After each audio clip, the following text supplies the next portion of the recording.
Thanks, you guys. What a great song. And what first weird lyrics, honey in my lungs tonight. But there's a piece inside of that. This idea of like, what inside of us can make the world around us better. Today is actually one of my favorite Sundays of the entire year. We call it Water Sunday. And it's where we basically take a minute and give awards to people who've taken water in interesting ways. It's not always the biggest. How do you measure like water? You can't really do that. But it's stories all year. People send in applications and nominate people for water awards. And then we go through and listen to all these incredible stories of how people have done things in their world that are inspiring. It makes me, every time I listen to these stories, I think to myself, oh, that could be me. Oh, that could be me. It always makes me go, wait a second, how do I want to live my life? Do I want to live my life just focused only on me? Or do I want to make a difference in my world? Now, if you're new to Friends Church, I just said a bunch of words that probably make no sense. Taking water probably doesn't make any sense, whatever. It's this idea of the metaphor that we say that inside of each of us is this spiritual well. And we do things during the year, during the day, during our life to keep that well healthy, to keep it full. And when that well is managed well, when our lives, we take good care of ourselves and we have good relationships and those relationships are in balance, we call this we. When that's in play, that well inside of us fills up. And all of a sudden you realize, oh wait, I have capacity to give. We call this taking water because this idea of a well inside of us, and we take water. This is you reaching out to somebody in your life who you haven't heard from in a while to check in.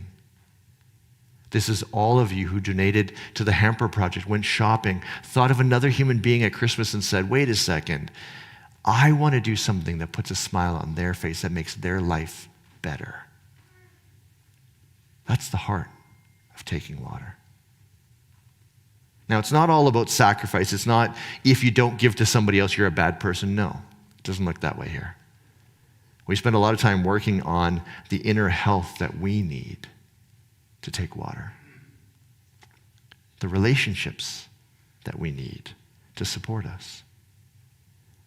Someone asked me in a service the other day, Vince, how do you take water? Like how do you still have capacity for that? And I said, it's kind of me, but it's the health of my relationships, like my wife and my friends. That's what fuels me so that I have capacity to give to the world around me. So as you listen to these people, if you're going, there's no way I could do something like that, that's okay, I get it. But use that as a way to get curious inside and say, what is going on inside of me? Do I need to do some self-work? Take care of me a little bit so that I have capacity? Do I need to redo some of my relationships with the people in my life, the important people? Is it time to have that conversation with that person that says, this needs to go into balance? Maybe it's time to go to therapy.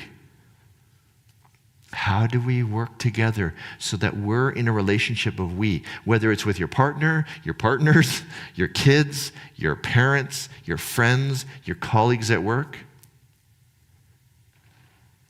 How do you create a system where that spiritual well inside of you is fueled, is full? And you're looking at the world around you saying, hey, where can I help? Where can I take water? So today we're going to celebrate a bunch of people. The stories are not meant to make you feel guilty. If you feel guilty, again, it's just a part in your head that's saying, how dare you? Use some curiosity. Go back and say, okay, what's going on? Why is that voice coming up? As I said, these awards are not, I don't even know how you'd measure water.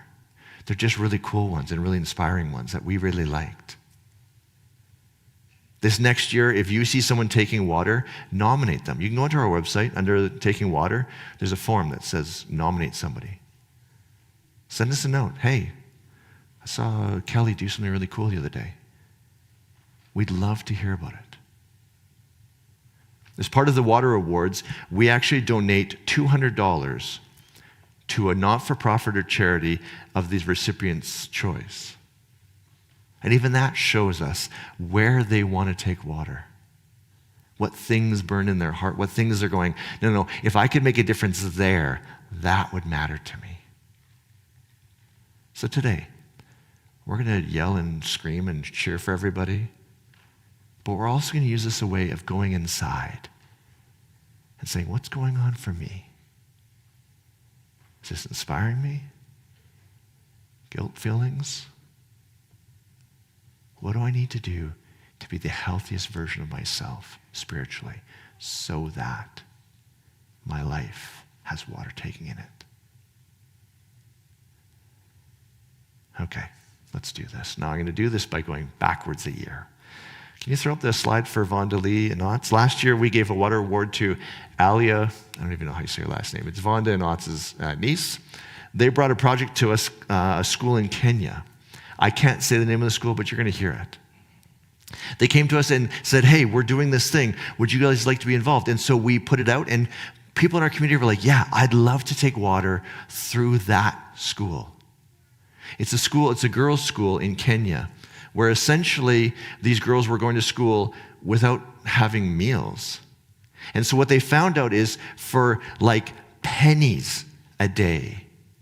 It's the beautiful thing about being in a first world economy and helping people in a third world economy.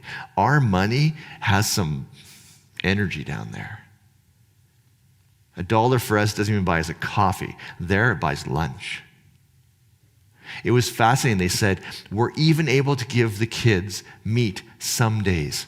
Can you imagine that sentence? You're even able to afford meat some days of the week. These girls were not able to go to school, were getting sick. 800 of them. Between Vonda and our community, we fed them for an entire year. 3 meals a day, and even meat some of the days. Now, just the other day, we got a message from the school. They sent us a video to say thank you. They're going to name Vonda Lee and friends. We're friends. So I want to show it to you guys as a way to start the celebration from last year. Can you play the video for me? Vonda Lee and your friends, we want to say a big thank you. Before we had the food program, it was so difficult to educate the children. Some of them would come to school when they're hungry. Some of them would come and they're not even be able to listen to what the teacher would say. But because of the food program, we are so glad that the children are able to study well, be in class, attend lessons. The energies are so high. Through this feeding program, our children now have a sense of security and well-being. The food program at Ushirika has been a great incentive for children to attend school consistently. We now have less and less absenteeism in our school. I'm the matron Nancy Mwema. I'm very happy for the food program. It really helps the girls to make them to be in school. Their self-esteem has also gone high. As a school, we are now able to provide 3 meals a day. Hi, I'm Anne. I'm a cooker for Shirika School. I am a cooker for 800 like 5-gallon children. buckets to serve the food.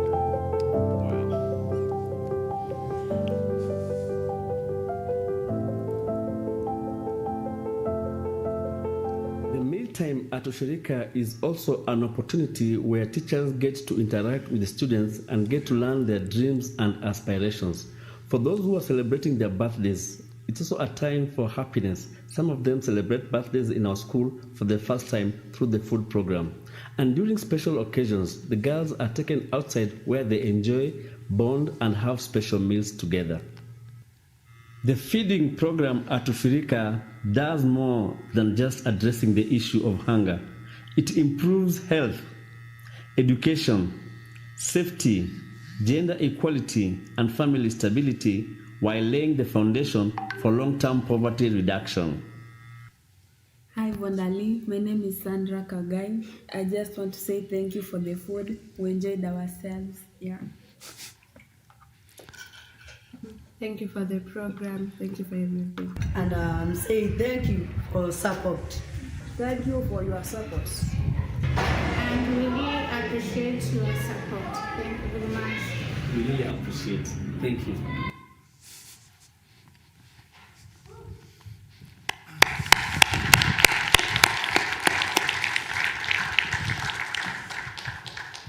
Couple lines hit me hard on that one.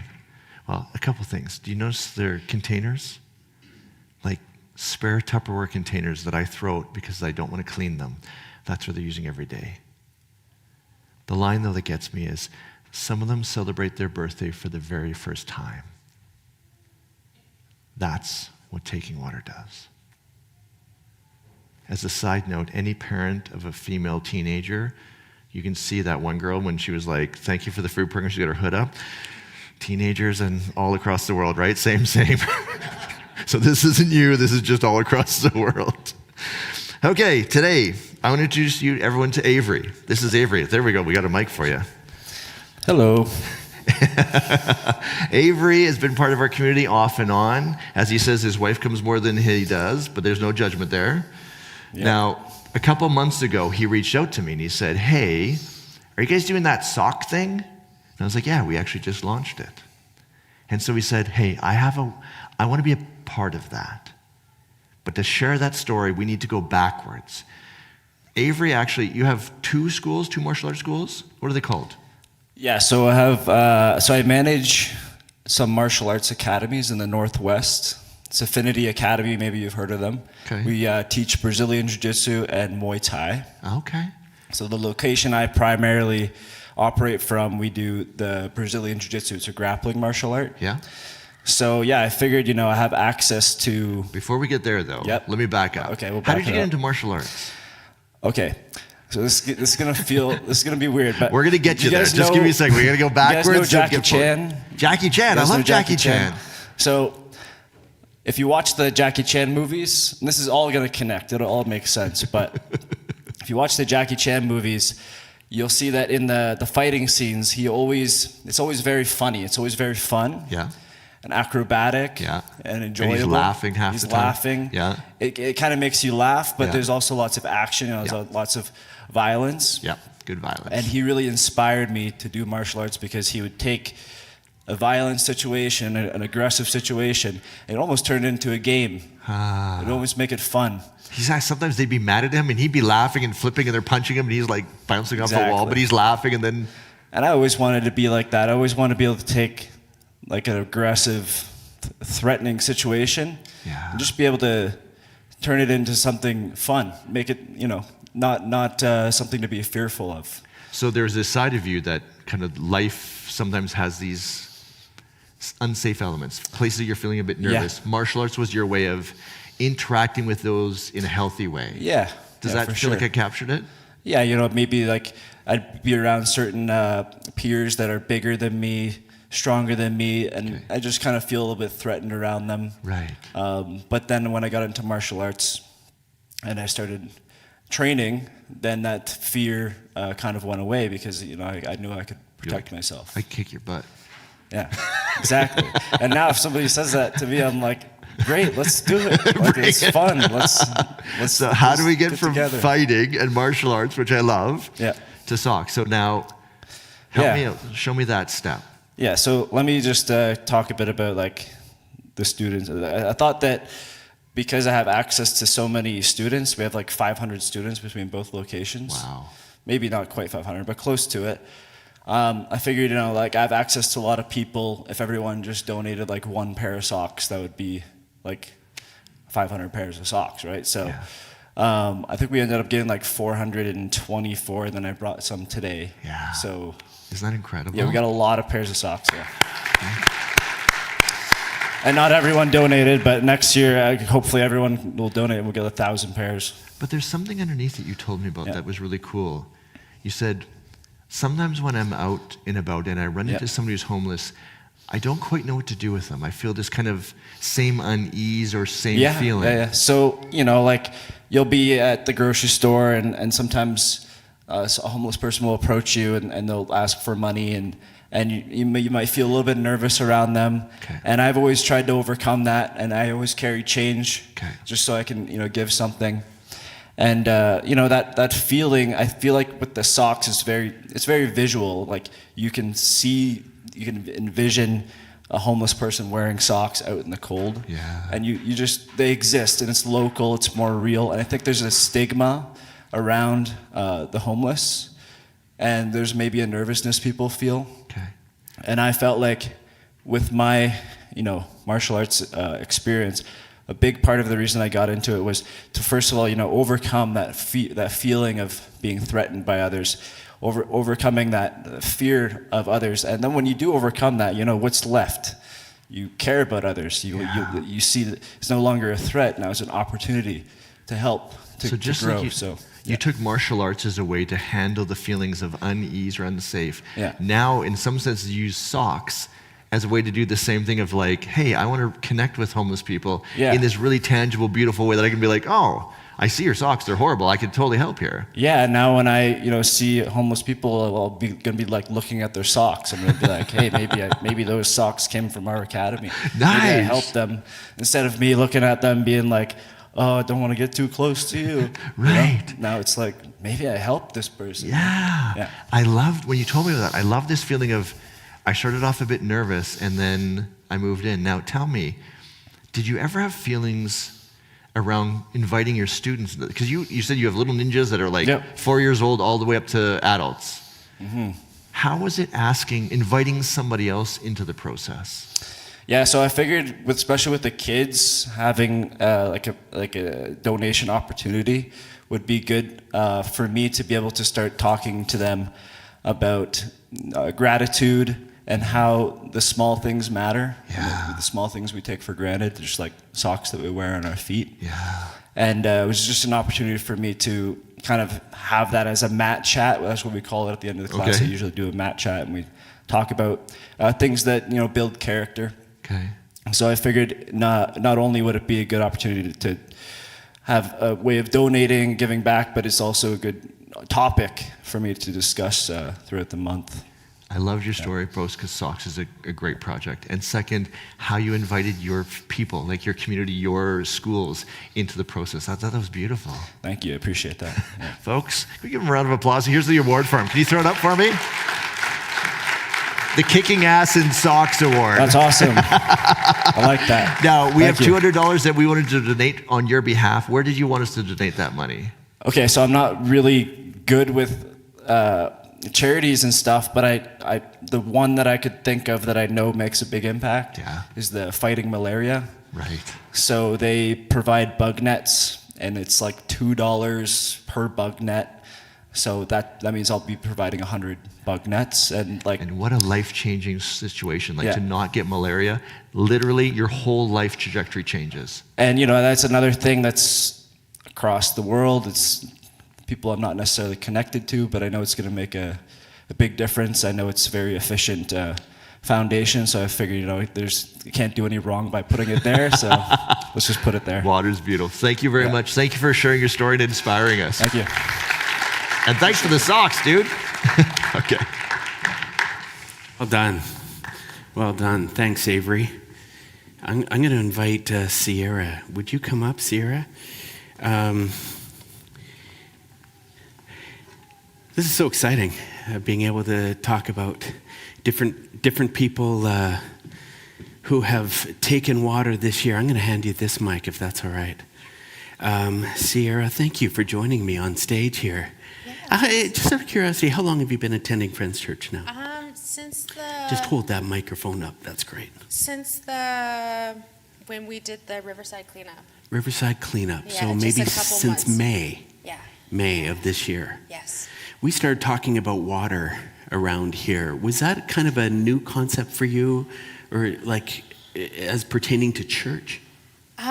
It was the first time I was introduced was the last Riverside cleanup, and Okay. I only stayed for a little 2 weeks, and I was like, I don't know if I'm ready for church or anything yet, but it was something I was missing, and I really liked the concept that you guys have.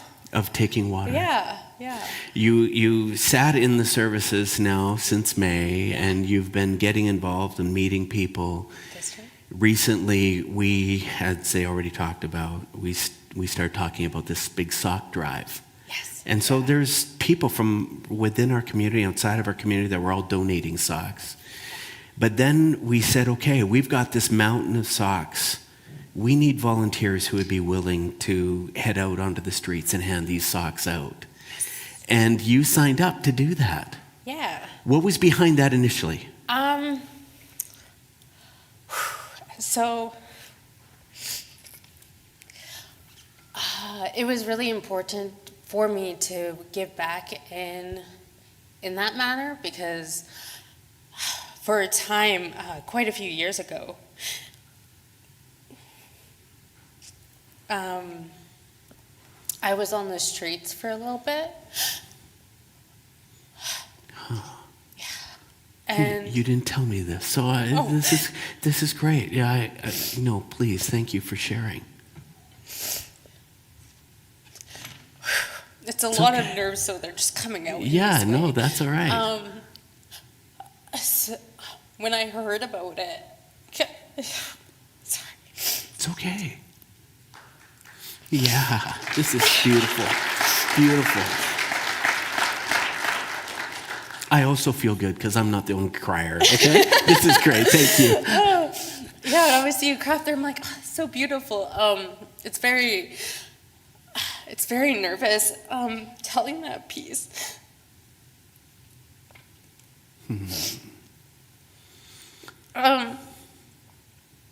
So when I heard that you guys were doing that, I was like, oh, I gotta be a part of that.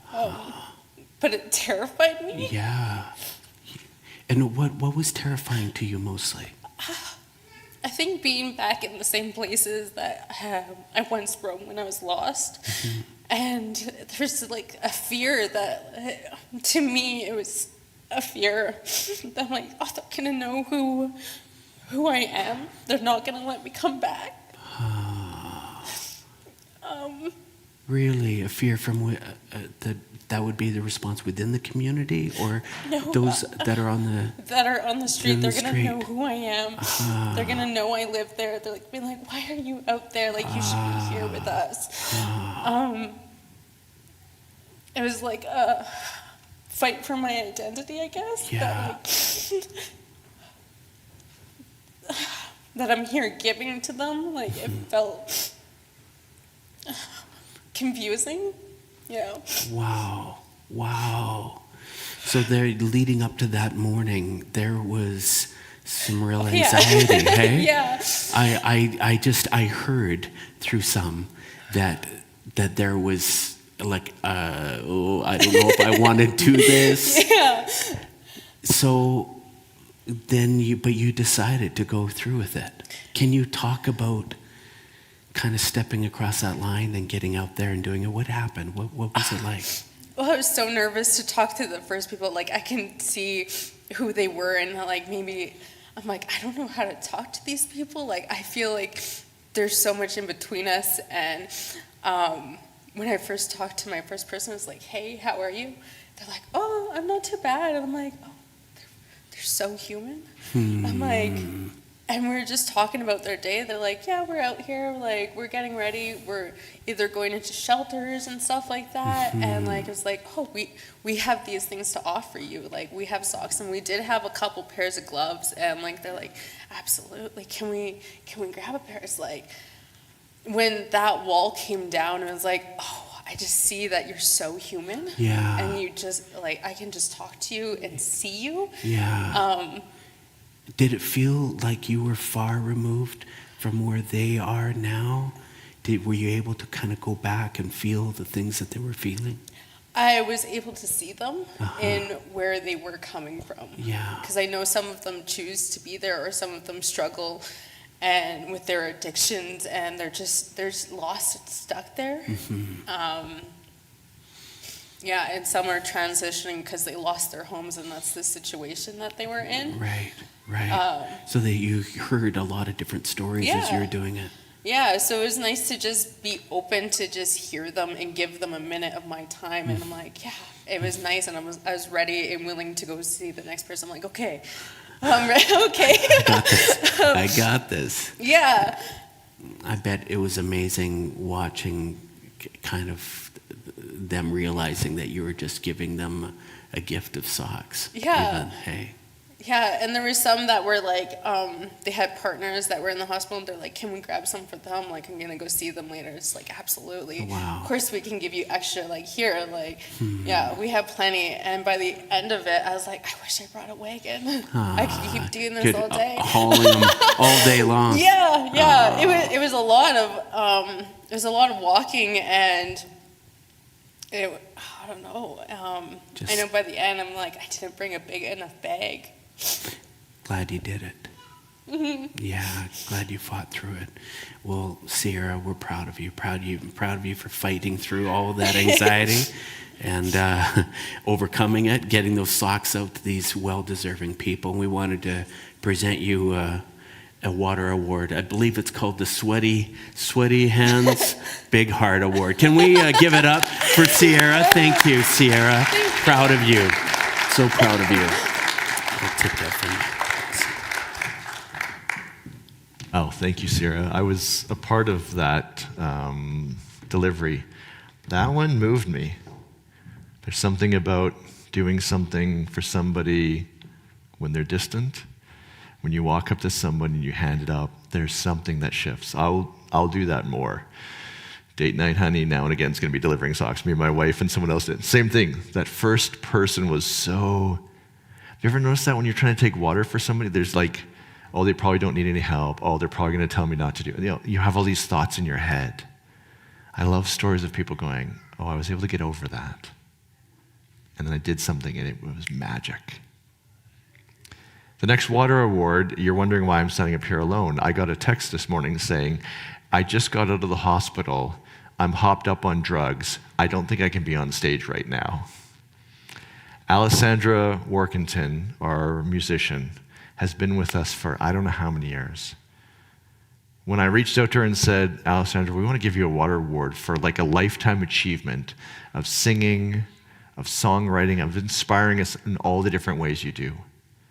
She, in her kind of way, she says, you know, Vince, I always say, if you can do a thing, you should do a thing. And I stopped and I was like, okay, what did you just say? If you can do a thing, if there's a thing you can give to the world that's going to be water, you probably should do it. I thought, isn't that the core of this idea? If you can do a thing, you should do a thing.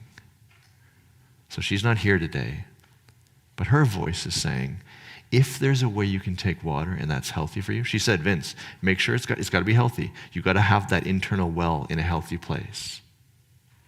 But when you have that done, if there's something you can do that takes water, whether it's you have a school of little ninjas who you can say, hey, let's do this. Whether there's a Christmas tree out in the back that says, here's a bunch of families that you'll never meet, you'll never see them, you won't know their names, but you can bless them for Christmas. Here's a situation that is so unique to your life that only you know about it. On behalf of Alessandra, I'll say, if you can do a thing, maybe you should do a thing. So, without her being here, can you throw the award up for me? We're giving her the Voice That Just Won't Quit Water Award.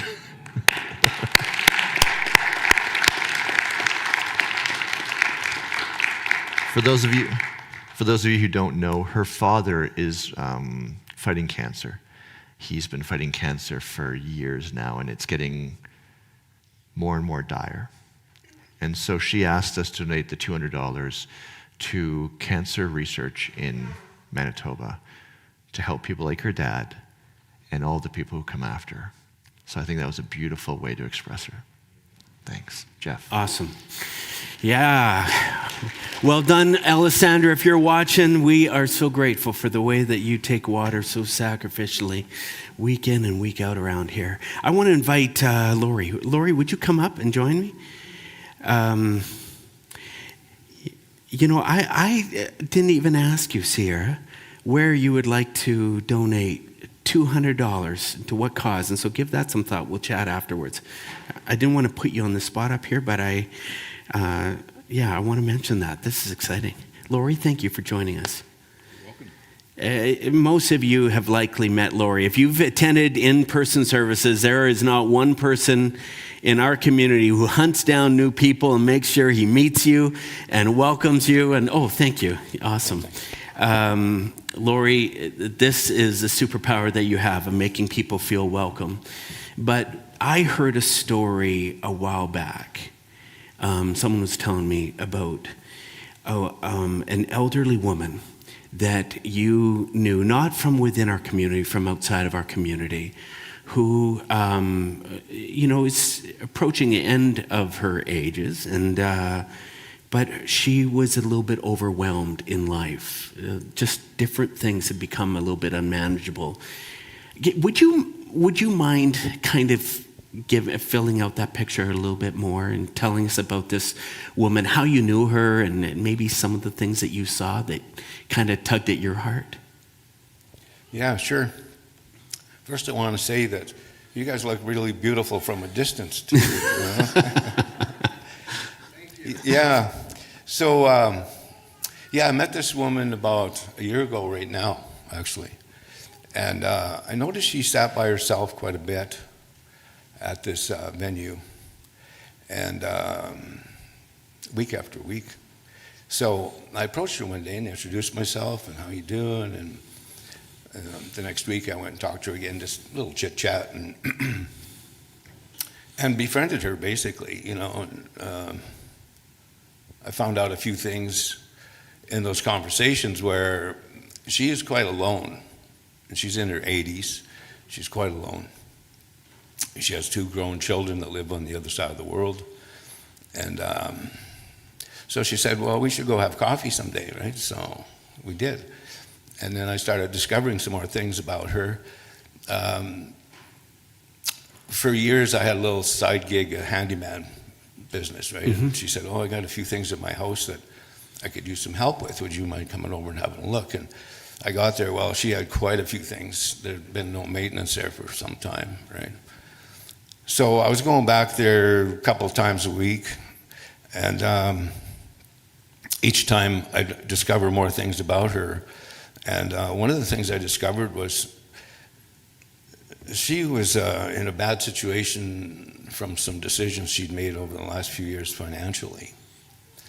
And delving into it, making some calls on her behalf.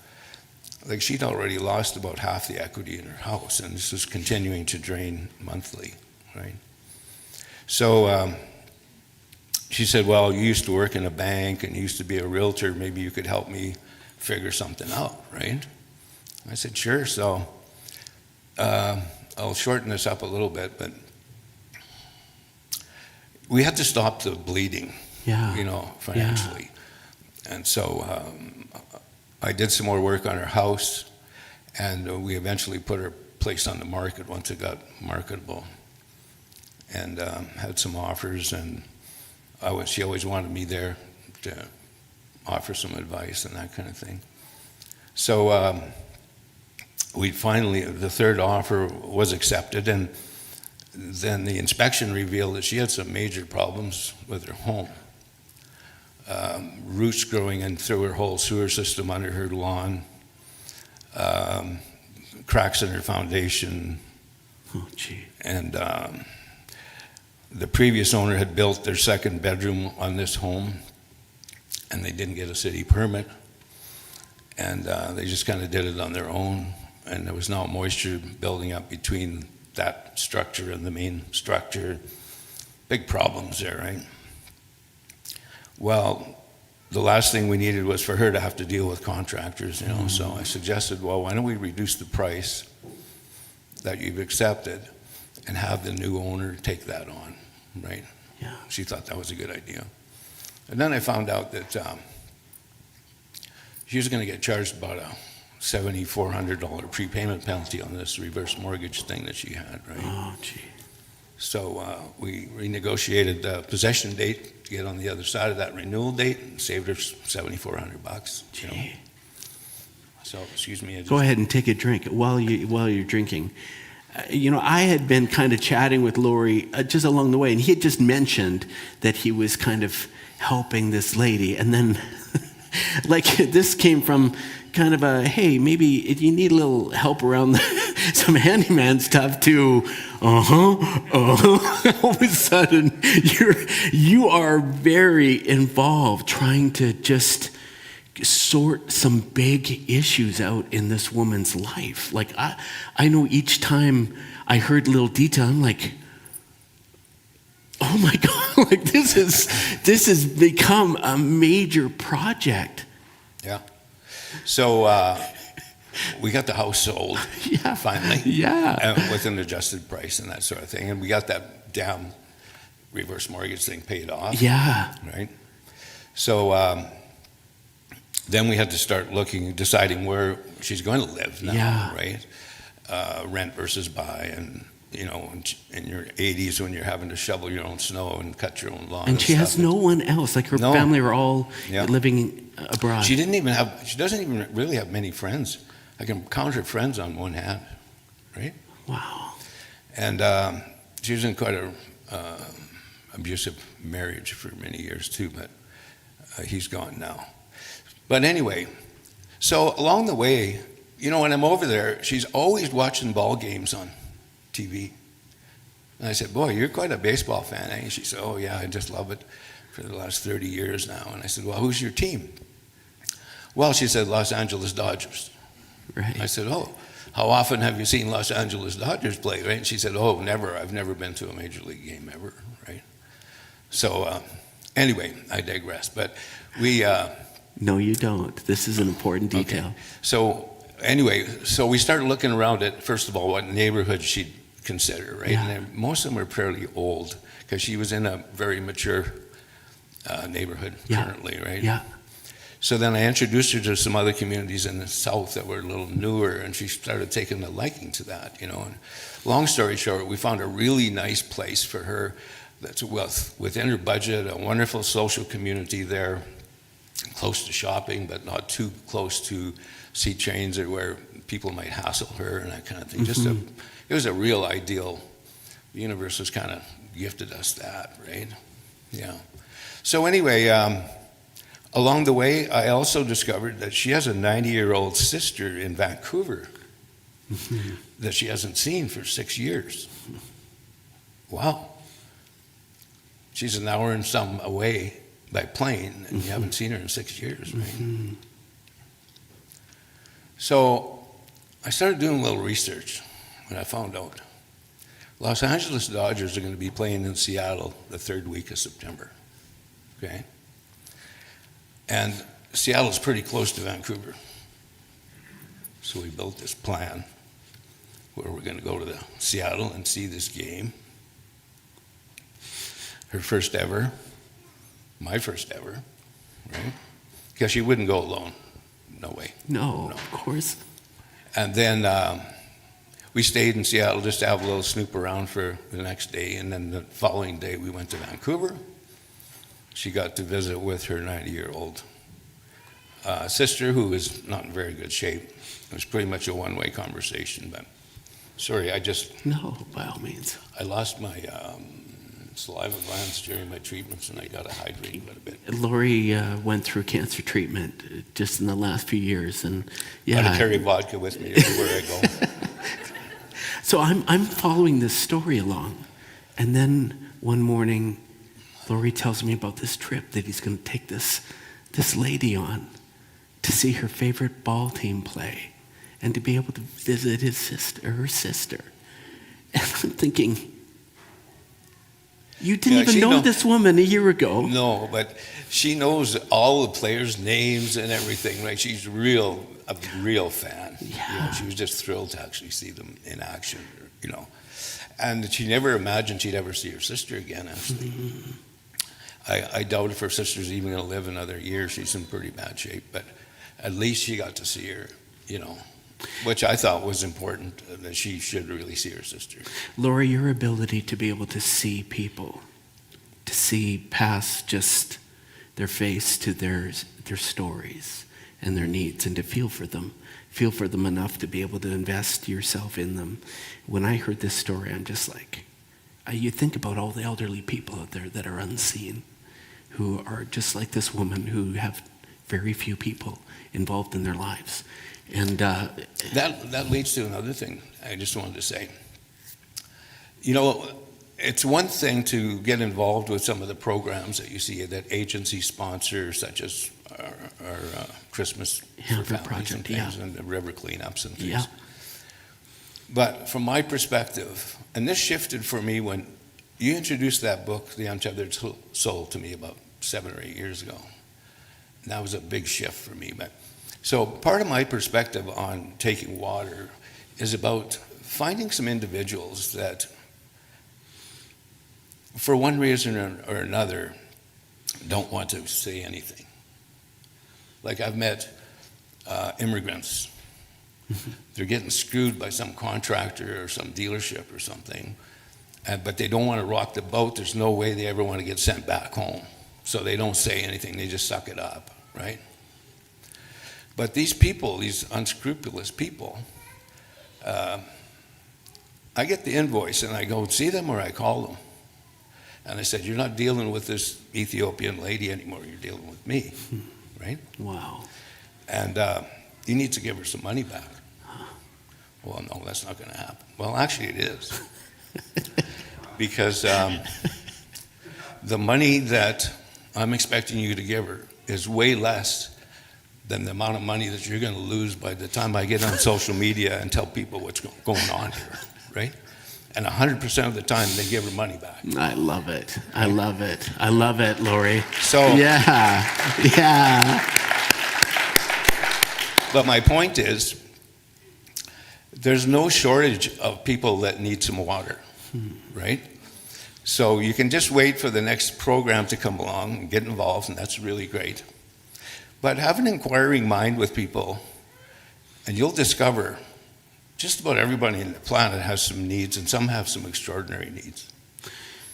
That, hey, maybe I can't fix that, but I can certainly bring some resources to it that I know about. Lori, I love it. I love it. And isn't that true? That is so true.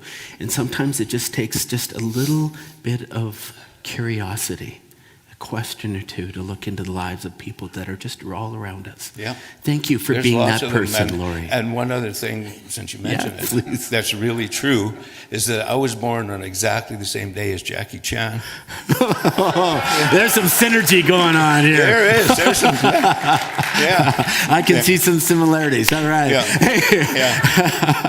Can we thank Lori? We want to give you a water award, Lori. We're calling it the Guardian of the Golden Years. Thank you. Thank you so much for what you did this year. Thank you. Awesome. That's awesome. I have a gentleman in my condo. He's an Orthodox monk. He lives in a wheelchair. I connect with him regularly, but I realize sometimes it's been months and I haven't seen him in 3 months. And after listening to Lori, I'm like, I need to send an email and go have tea with my Father Raphael. Who in your life needs that water? There's this line, there's an author in the Bible, his name's Paul. He writes this line, he says, the core idea of Jesus' teachings is that we take care of each other. We hold each other up. Their problems become our problems. He says that is the teachings of Jesus.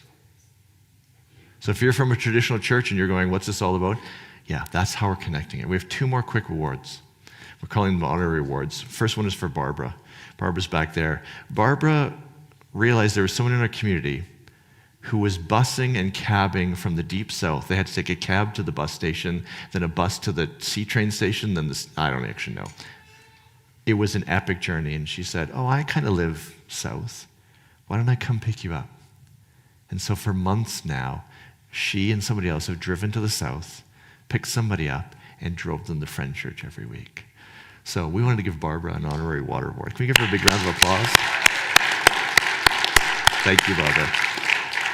We have one more. This is for Fran. Fran officially now has been a part of more teams at Friend Church to take water through Friend Church than anyone in the history of Friend Church.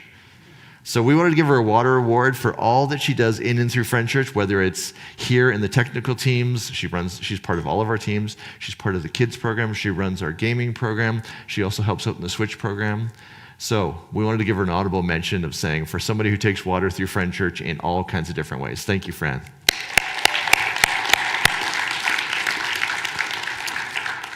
Please be inspired. If you have a voice in your head that's saying, I can't believe you're not, what do you do? Talk to that part, work on it.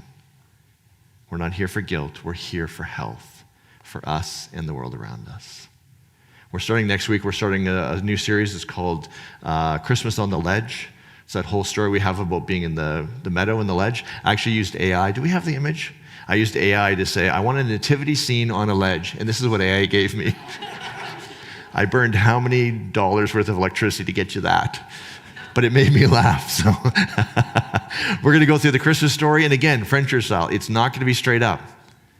What can we learn? What new things can we learn when we come at this story from a different way? And folks, we're a small crowd today, so if you have time, come help us wrap. Not only will you impact the people, it will change you when you start realizing what people need and how we can help them. So have a great week. Take a few minutes. If you can give us a few minutes, if you can give us a couple hours, that'd be great. Thank you very much, and congratulations to all of our award winners.